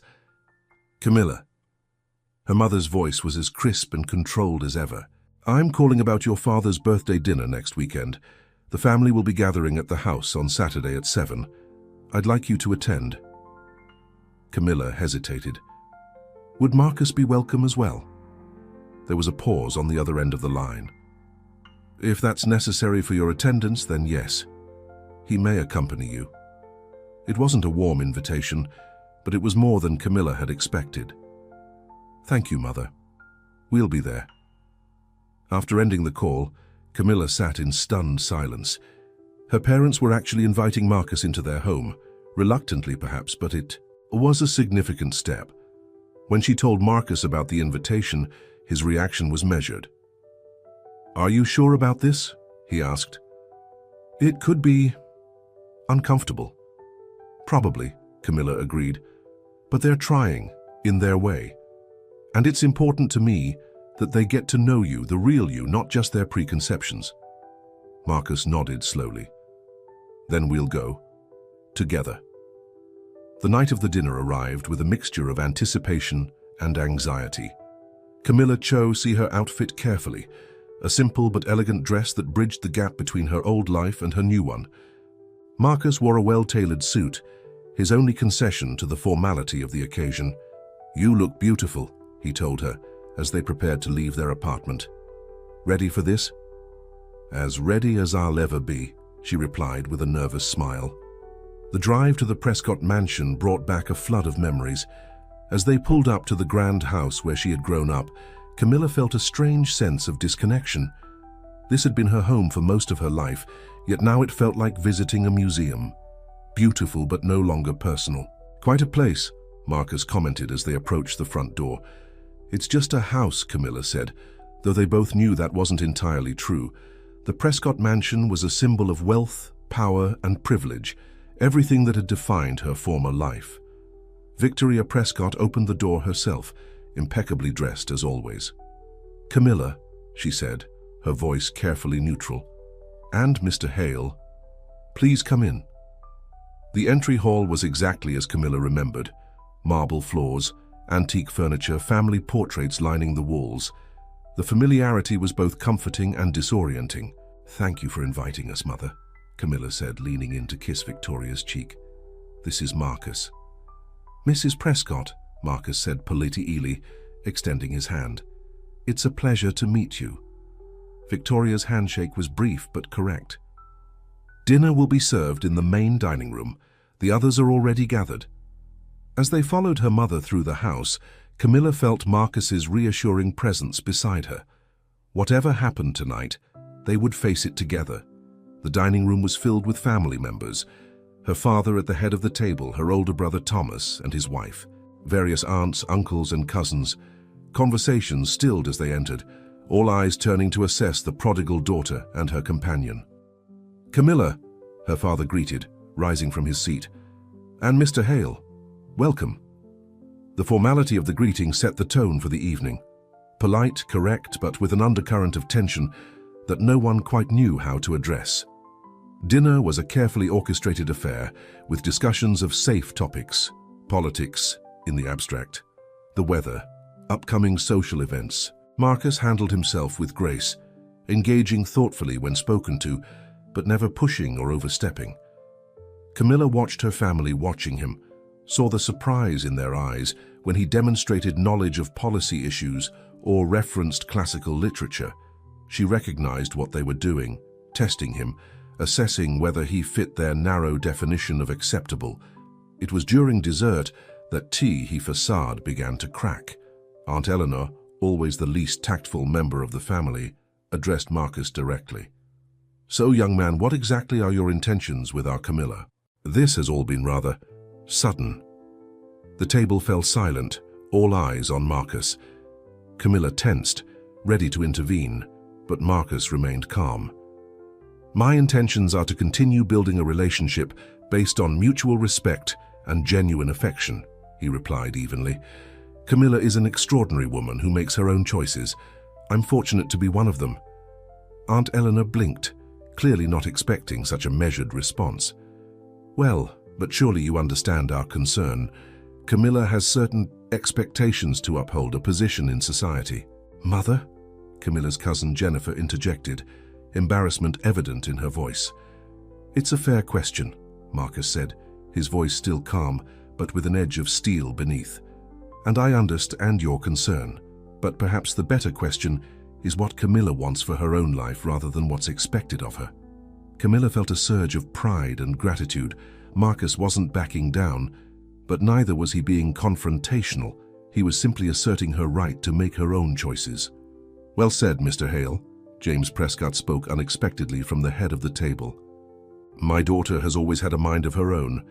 It appears she's found someone who appreciates that quality." The comment, while not exactly warm, was an acknowledgement that caught everyone by surprise. Camilla met her father's eyes across the table, seeing something there she hadn't expected, a grudging respect. The rest of the evening passed with less tension, though it was far from comfortable. As they prepared to leave, Victoria took Camilla aside in the hallway. "He carries himself well," she said quietly, "better than I expected." Coming from Victoria Prescott, This was high praise indeed. "He's an exceptional man, Mother," Camilla replied. "I wish you could see that." Victoria's expression softened slightly. "I'm trying, Camilla. This isn't easy for any of us." "I know," Camilla acknowledged, "but it means a lot that you're making the effort." Her mother nodded stiffly. "Will you come for Easter? Both of you," she added before Camilla could ask. "We'll be there," Camilla promised, feeling a small glimmer of hope. In the car on the way home, Marcus let out a long breath. "Well, that was intense." Camilla laughed softly. "Actually, it went better than I expected. No one stormed out or disowned me." "Your father's comment at dinner surprised me," Marcus admitted. "Me too," Camilla said. "And my mother invited us both for Easter." Marcus raised an eyebrow. "Progress." "Baby steps," Camilla agreed. "But yes, progress." As they drove back to their apartment, away from the world of privilege and expectation that had once defined her, Camilla felt a sense of accomplishment. The evening hadn't been perfect, but it had been a beginning, a small bridge being built between her past and her present. "Thank you for doing that," she said, reaching for Marcus's hand. "I know it couldn't have been easy." "It wasn't," he admitted, "but it was important. To you and to us." The simple statement encompassed so much: his understanding of what her family meant to her, his willingness to face their judgment, his commitment to their relationship despite the complications. "Speaking of us," Camilla said after a moment, "I've been thinking about Baltimore." "And?" Marcus prompted. "I want to go with you," she said firmly. "Not just for weekend visits. I want us to find a place together, to make a home there." Marcus glanced at her, surprise and happiness mingling in his expression. "You're sure? What about your job, your reconnection with your family?" "I can find a new job," Camilla replied. "And my family, well, tonight showed that they're capable of adapting, even if it's slow. Baltimore isn't that far. We can still visit." "It would be a new start," Marcus said thoughtfully. "For both of us." "Exactly," Camilla agreed. "A chance to build something that's truly ours, without the shadows of my family, lies expectations or the ghosts of my old life." As they pulled up to their apartment building, Marcus turned to her, his expression serious. "You know, when I caught you that night at the gala, I never imagined where it would lead." "Neither did I," Camilla admitted with a smile. "But I'm grateful every day for that fall."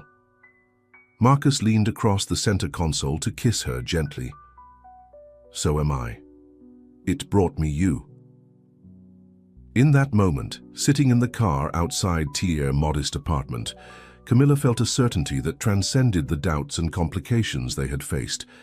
Whatever came next, the move to Baltimore, the continued navigation of their different worlds, the ongoing process of defining their relationship on their own terms, they would face it together.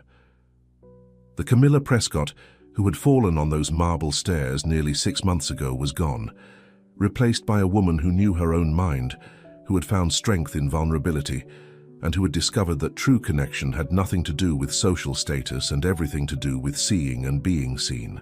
And the man who had caught her when she fell had become the one who walked beside her as she learned to fly. February passed in a blur of preparations.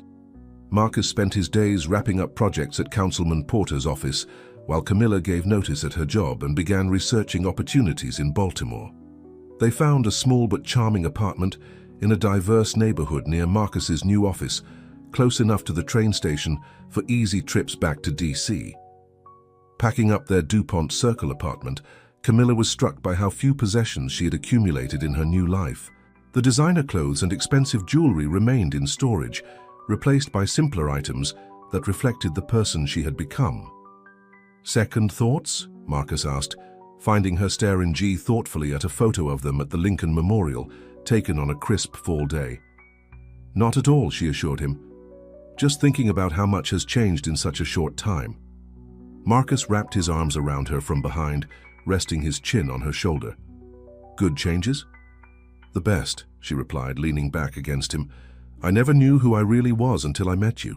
"How you would have figured it out eventually," Marcus said.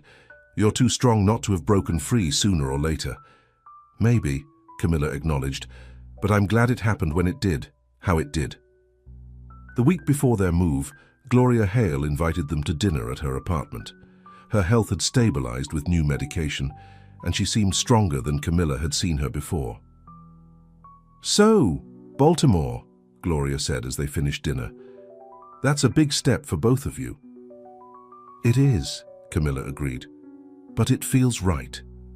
Gloria studied, her with warm, knowing eyes. "You've changed since I first met you. Grown." "I've had to," Camilla admitted. "Learning to live in the real world hasn't always been easy." "But worth it?" Gloria asked. Camilla glanced at Marcus, who was clearing dishes in the kitchen. "Absolutely worth it." Gloria reached across the table to pat Camilla's hand. "You know, when Marcus first told me about you, I was worried. Thought you might break his heart when you got tired of slumming it." "Mom," Marcus called from the kitchen, embarrassment in his voice. "Hush, I'm talking to Camilla," Gloria called back before continuing. "But I see now what he saw in you. Beneath all that polish and privilege was a woman with a good heart, just waiting for a chance to be real." Tears pricked at Camilla's eyes. Gloria's approval meant more to her than she had realized. "Thank you," she said softly, "for welcoming me into your family." "You make my son happy," Gloria replied simply. "That's all a mother really wants." Later, as they walked back to their apartment for one of their last nights in DC, Camilla felt a deep sense of peace. They had faced judgment from both sides, her family questioning her choice to leave their world, his mother initially doubting her sincerity, but they had proven themselves, not with words, but with the life they were building together. "Your mother is amazing," Camilla said. "She likes you," Marcus replied with a smile. "And that's not easy. She's a good judge of character." "I'm going to miss her when we move," Camilla admitted. "We'll visit often," Marcus assured her, "and maybe, once we're settled, she could come stay with us sometimes. The doctors in Baltimore are good, and it would give her a change of scenery." The casual way he included her in these family plans warmed Camilla's heart. This was what she had been missing in her previous life: genuine connection, plans made with love rather than social strategy. As they approached their building, Camilla suddenly stopped walking. "Wait. What is it?" Marcus asked, concern in his voice. "I just realized something," she said, turning to face him. "All this time we've been talking about my family and your family as separate things. But that's not true anymore, is it? We're building our own family now." Marcus's smile was soft in the streetlight. "Yes, we are. You and me and whatever comes next." "Whatever comes next," Camilla echoed, the words filled with promise rather than uncertainty. "I like the sound of that." The Baltimore apartment was smaller than their place in DC, but it had character: high ceilings, large windows that let in the morning light, wooden floors worn smooth by decades of use. It was on the third floor of a converted warehouse in a neighborhood undergoing revitalization, much like the community Marcus would be working to develop. "What do you think?" Marcus asked, as they stood among the boxes on moving day, the empty space full of possibility. Camilla turned slowly, taking it all in. "It's perfect. It feels like us." And it did. Not the polished luxury of her past, or the utilitarian simplicity of Marcus's previous life, but something new, a blend of comfort and character that reflected the relationship they had built. The first weeks in Baltimore passed in a whirlwind of activity. Marcus threw himself into the East River project, working long hours but coming home energized by the meaningful nature of the work. Camilla explored their new neighborhood, finding the best local coffee shops, markets, and parks. She had interviews with several non-profit organizations, eventually accepting a position with a community foundation that worked to support education initiatives in underserved areas. The salary was modest compared to her previous job, but the work was fulfilling in a way she had never experienced before. "How was your first day?" Marcus asked when she came home from her new job, a bottle of champagne chilling to celebrate the occasion. "Overwhelming," Camilla admitted, slipping off her shoes. "But in the best way. They're doing such important work, Marcus, making real differences in people's lives." "Just like you will," he said, pulling her into a hug. "They're lucky to have you." As they settled into their new life, Camilla was surprised by how quickly Baltimore began to feel like home. Their apartment filled with a mixture of carefully chosen new pieces and treasured items from their DC life. They established routines: Sunday morning walks to the farmer's market, Friday night dinners at a local restaurant, quiet evenings reading G together on their small balcony. They made friends, colleagues from Marcus's project, other young professionals in their building, volunteers from Camilla's foundation. These relationships were different from the strategic social connections of Camilla's past or the childhood friendships of Marcus's. They were chosen freely, based on genuine connection rather than convenience or obligation. Gloria visited for a weekend in April, declaring the apartment cozy, which Camilla recognized as code for small but nice, and the neighborhood lively, which meant different from what I'm used to but interesting. She spent hours with Camilla in the kitchen, teaching her family recipes and sharing stories of Marcus's childhood. He was always the serious one, Gloria told her, as they prepared dinner one evening while Marcus was making a work call in the bedroom. Even as a little boy, always thinking about big problems, wanting to fix everything. That sounds like the Marcus I know, Camilla said with a smile. He deserves to be happy, Gloria said, her expression turning serious. Life hasn't always been easy for him, for us. His father leaving, my health problems, having to work so hard for everything while watching others' GT things handed to them. I know, Camilla said softly, understanding that she represented that privileged other in many ways. But you make him happy, Gloria continued. I see how he looks at you like you're something precious he never expected to find. That's how I feel about him, Camilla admitted, like I found something real and valuable when I wasn't even looking for it. Gloria nodded, satisfaction in her expression. Then you hold on to that girl. That kind of love doesn't come around every day. Easter arrived, and with it, the promised dinner at the Prescott mansion. Camilla and Marcus took the train from Baltimore, both apprehensive about what awaited them. It'll be fine, Marcus assured her as they approached the familiar iron gates. We survived your father's birthday dinner. This can't be worse. Camilla squeezed his hand. I hope you're right. To her surprise, the reception was warmer than their previous visit. Victoria greeted them at the door with something almost approaching a smile, and even her father seemed less stiff, asking Marcus about the Baltimore project with what appeared to be genuine interest. The real surprise came from William Whitman, who arrived with his new girlfriend, a policy advisor for a prominent congresswoman, smart and ambitious in her own right. Camilla, he said, approaching her during the pre-dinner cocktail hour. You look well. So do you, she replied honestly. William did look good, more relaxed than she remembered, less concerned with his appearance and more engaged with the woman at his side. I wanted to apologize, he said, lowering his voice. For how I behaved when those photos came out, I was thinking more about my image than your happiness.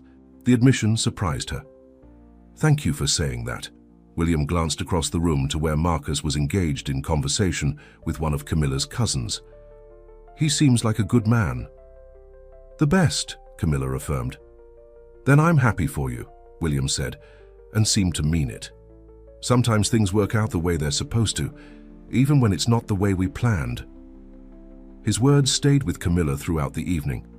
The dinner was formal, but not cold, with conversation flowing more naturally than at their previous visit. Her femme, Daly, was making an effort, imperfect and sometimes awkward but genuine. As they prepared to leave, Victoria pulled Camilla aside. Your foundation work sounds interesting, she said. The Prescott Family Trust makes donations to educational initiatives. Perhaps there could be some synergy there. It was an olive branch offered in the language Victoria understood best, practical support rather than emotional reconciliation. But Camilla recognized it for what it was. Her mother's way of saying she accepted, if not fully understood, the path Camilla had chosen. I'd like that, Camilla replied, genuine appreciation in her voice. Thank you, Mother. The train ride back to Baltimore was quiet, both of them processing the evening. That went better than I expected, Marcus finally said. Your family seems to be coming around? In their way, Camilla agreed. It'll never be perfect, but it's something. Marcus to okay her hand, his expression thoughtful. You know, I've been thinking about what family really means. It's not just who you're born to, but who you choose to build your life with. Like us, Camilla said, leaning against his shoulder. Like us, he echoed, and maybe someday more than just us. The casual reference to a future family sent a warm flush through Camilla. They hadn't talked specifically about marriage or children, but the possibility had been there in the background of their relationship, an unspoken someday. I'd like that, she said softly. Someday. Marcus kissed the top of her head. Me too. Spring turned to summer, and their life in Baltimore settled into a comfortable rhythm. Camilla's work at the foundation became increasingly fulfilling as she took on more responsibility, using her organizational skills and social connections to benefit programs that made real differences in Childer-Ian's lives. Marcus's East River project was progressing well, though not without challenges. The days of working until midnight were fewer now, but he remained deeply committed to ensuring the development served the needs of the existing community rather than displacing residents. They visited D.C. regularly, dinner with Gloria, occasional gatherings at the Prescott mansion that grew less tense with each visit. Camilla's parents even came to Baltimore once for a carefully orchestrated dinner at a neutral restaurant rather than their small apartment, but it was progress nonetheless. One warm evening in June, Marcus suggested a walk along the harbor after dinner. The water reflected the city lights, boats gently rocking at their moorings, couples and families strolling along the promenade. Remember our first real date? Marcus asked as they walked hand in hand. That coffee shop in D.C. when you came to the hotel looking for me. Camilla smiled at the memory. I was so nervous. I had no idea what I was doing, just that I needed to see you again. I thought you might change your mind, Marcus admitted. Go back to your perfect life and forget about the waiter who caught you. But I didn't, Camilla said, squeezing his hand. Best decision I ever made. Marcus stopped walking, turning to face her. Do you ever regret it? Leaving everything behind? Not for a second, Camilla replied without hesitation. I didn't leave everything behind. I found what was missing. The sincerity in her voice seemed to resolve something for Marcus. He took both her hands in his expression suddenly serious. I had a whole plan for this, he said with a nervous laugh. A speech about how you changed my life, about how I never thought I'd find someone who would cross the lines of class and race and privilege to be with me. But standing here now, all I can think is how much I love you and how I want to spend the rest of my life with you. Camilla's heart began to race as Marcus reached into his pocket and dropped to one knee, right there on the harbor promenade.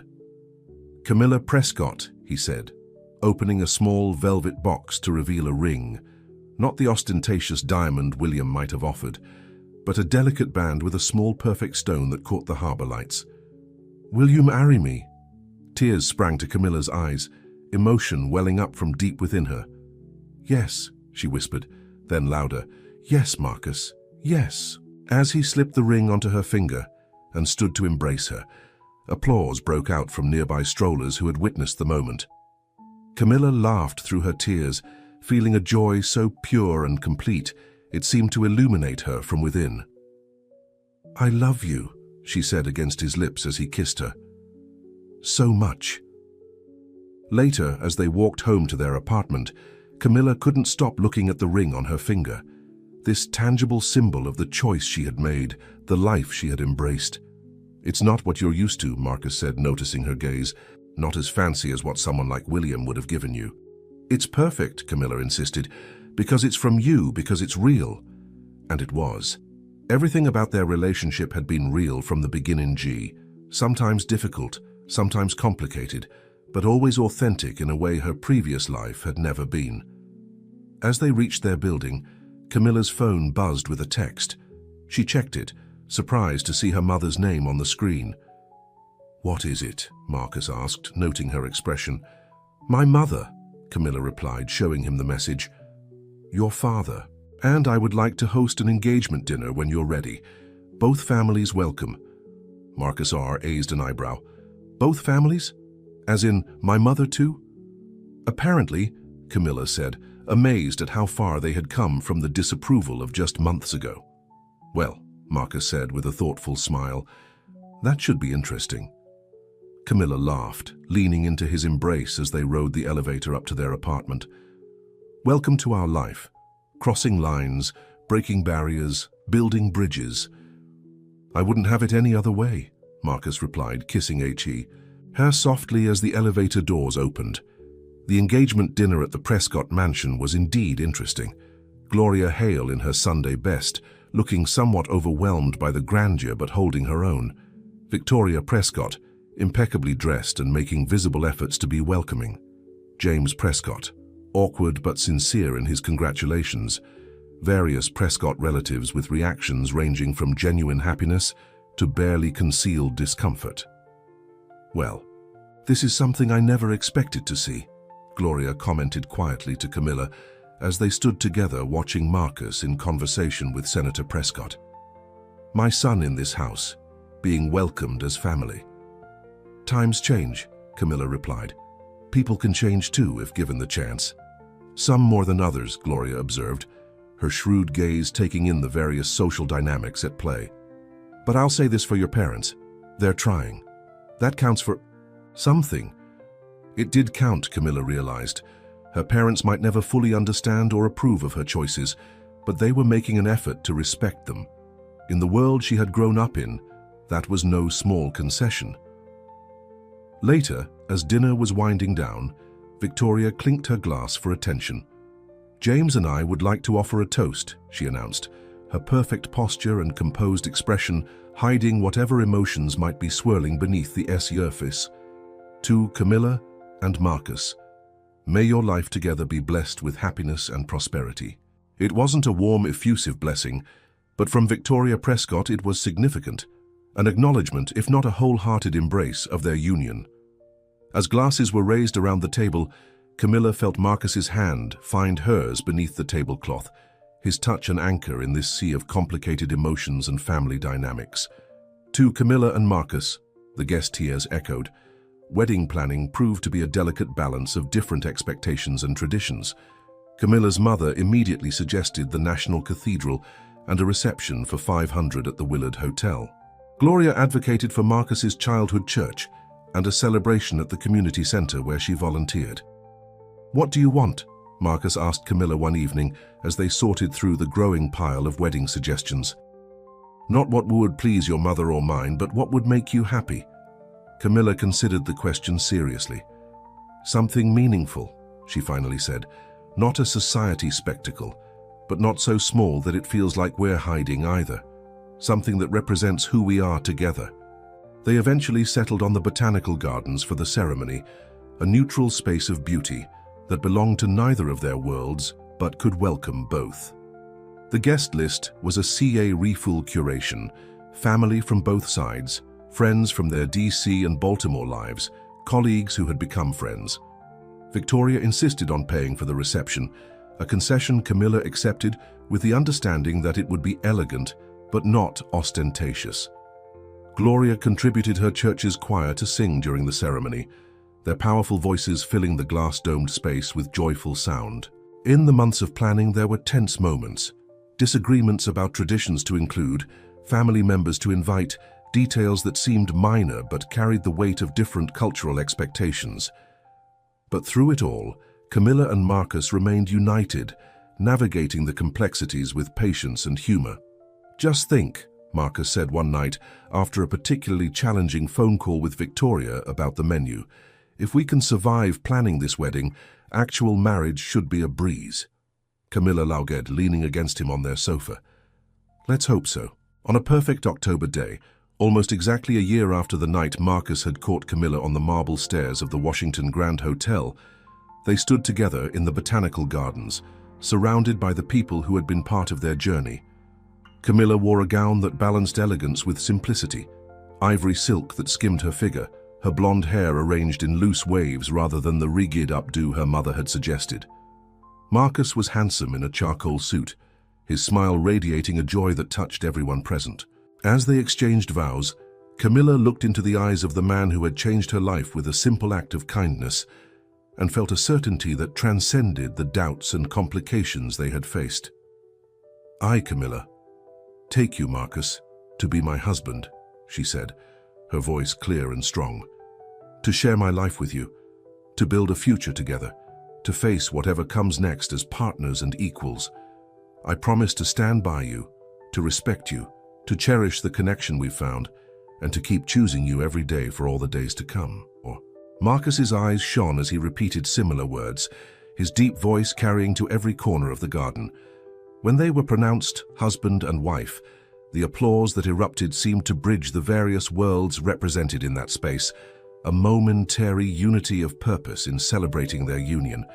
The reception that followed was a blend of elegance and warmth. Victoria had insisted on the best caterers, the finest champagne, the most beautiful floral arrangements, but the spirit of the gathering owed more to Gloria's influence. Genuine joy, heartfelt toasts, a sense of community rather than spectacle. Camilla noticed her mother and Gloria deep in conversation at one point, their heads bent together over what appeared to be photos on Gloria's phone. The sight of these two women from such different worlds finding common ground, likely in their shared love for their children, touched her deeply. "Look at that," she murmured to Marcus, nodding toward their mothers. "Who would have thought?" Marcus followed her gaze, a smile spreading across his face. Miracles do happen. As the evening progressed, Camilla found a moment alone with her father, who had been quiet but supportive throughout the day. "Are you happy, Camilla?" he asked, his expression more vulnerable than she could remember seeing it. "Yes, Dad," she replied sincerely. "Happier than I've ever been." He nodded, something like wistfulness crossing his features. "Then that's what matters. Your mother and I, we wanted to give you everything. Sometimes I think we forgot to ask what you actually wanted." The admission surprised her. "Thank you for being here today," she said softly. "It means more than you know." Her father cleared his throat, emotion making him uncomfortable.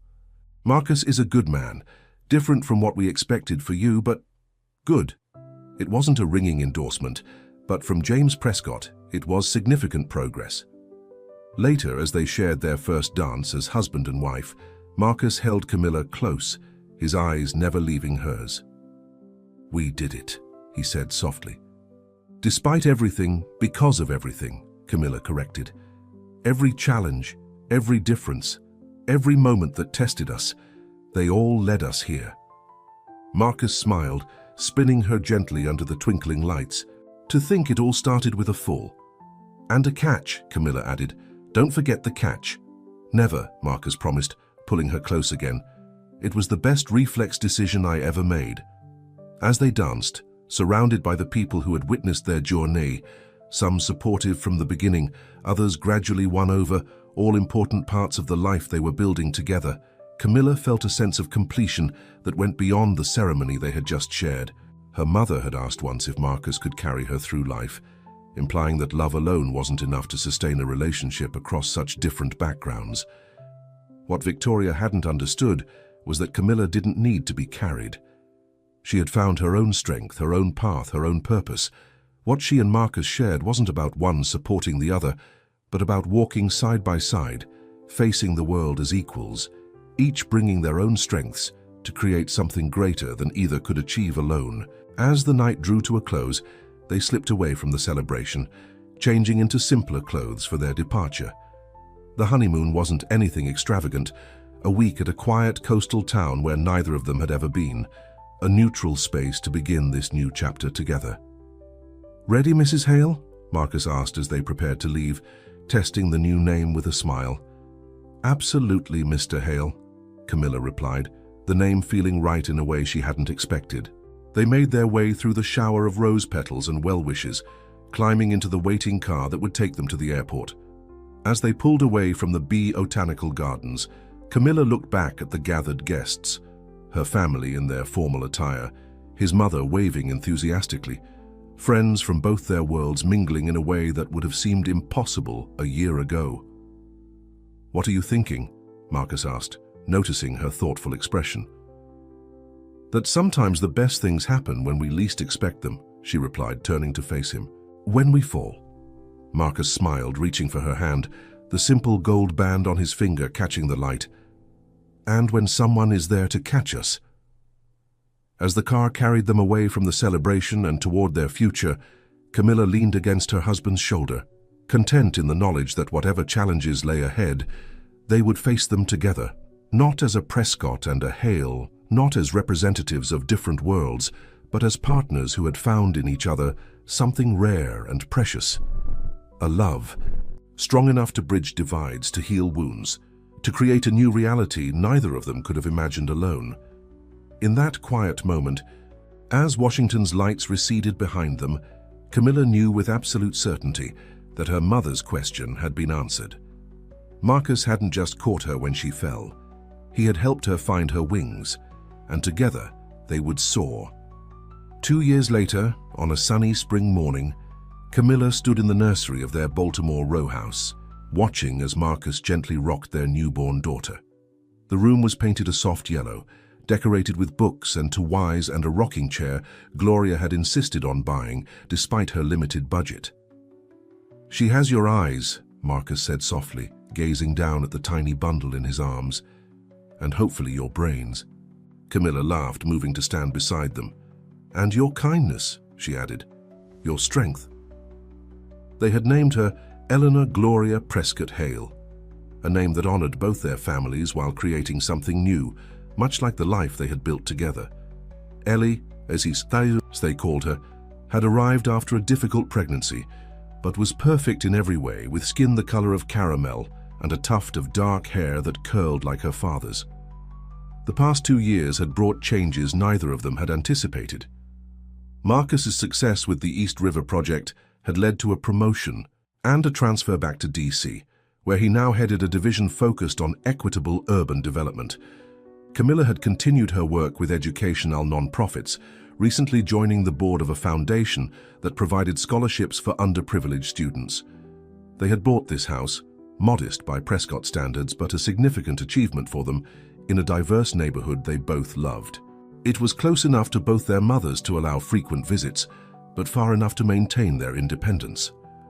Victoria had surprised everyone by becoming an enthusiastic grandmother, arriving at the hospital with an armful of gifts and tears in her eyes that she quickly tried to hide. James Prescott had been more reserved, but clearly moved by the tiny girl who carried his family name alongside Hale. Gloria was a frequent visitor, already teaching Camilla family recipes she insisted Ellie would need to learn when she was older.